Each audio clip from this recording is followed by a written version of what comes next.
They must go.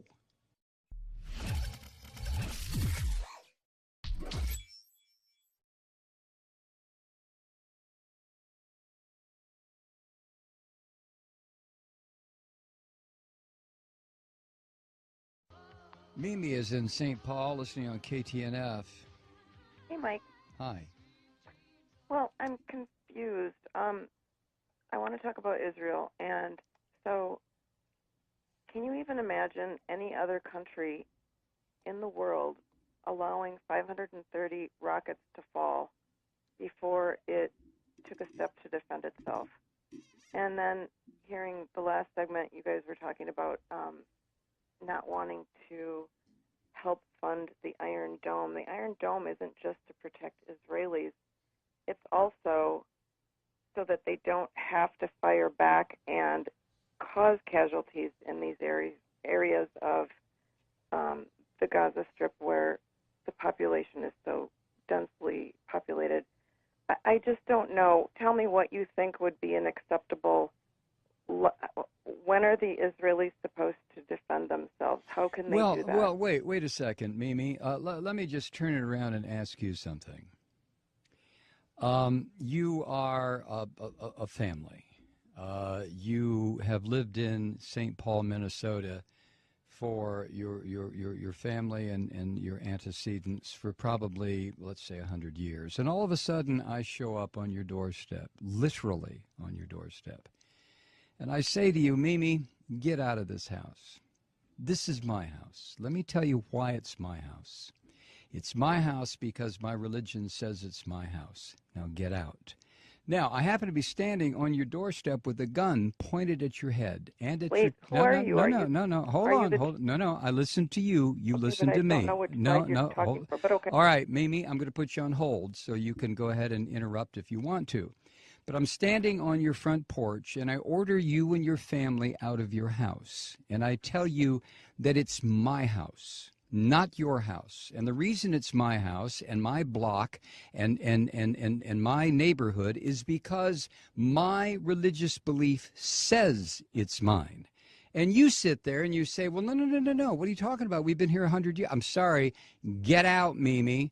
So you leave. And the reason you leave is because you know if you don't, I'm going to blow up your house and probably blow up your family. So you leave and you move down the street.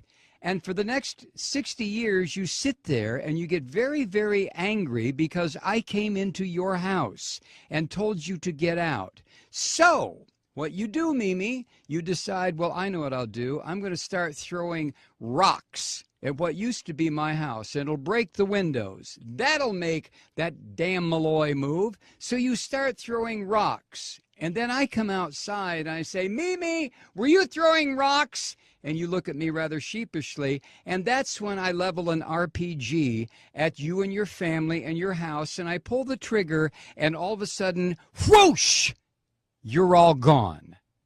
Now, which of us is the terrorist? You tell me. But tell me on another phone call, Mimi, because I'm not going to get involved in a big discussion about this. Thank you. Wow. When does Israel have a right to defend itself? Well, when do I have a right to defend myself? I came in and took Mimi's house.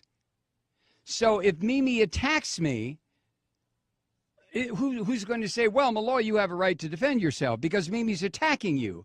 And somebody else will say, yeah, but you took Mimi's house. Yeah, but, possession is 9/10 of the law. Nah, possession is 99.9% of the law. And besides, God gave me this land. What the hell is Mimi doing on it? All I had to do was come here and remind her, Mimi, get out. God gave this land to me. Now, if Mimi doesn't like that, she can go live in the little ghettoized area that I've set up for her near the Mississippi River in St. Paul, where there's bad electricity, bad water, the fish are no good to eat, and Mimi can stay there until hell freezes over. Or Mimi can throw rocks at my house. Used to be her house. In which case, I will level a couple of grenades at her.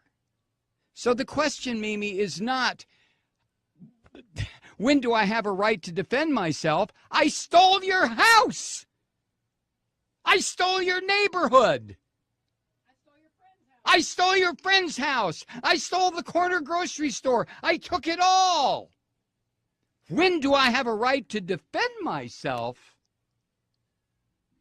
You have to be kidding. You have to be kidding. Let me recommend a book for you, Mimi. It was written by Rabbi Meir Kahana. The title is They Must Go. Read it and call me back.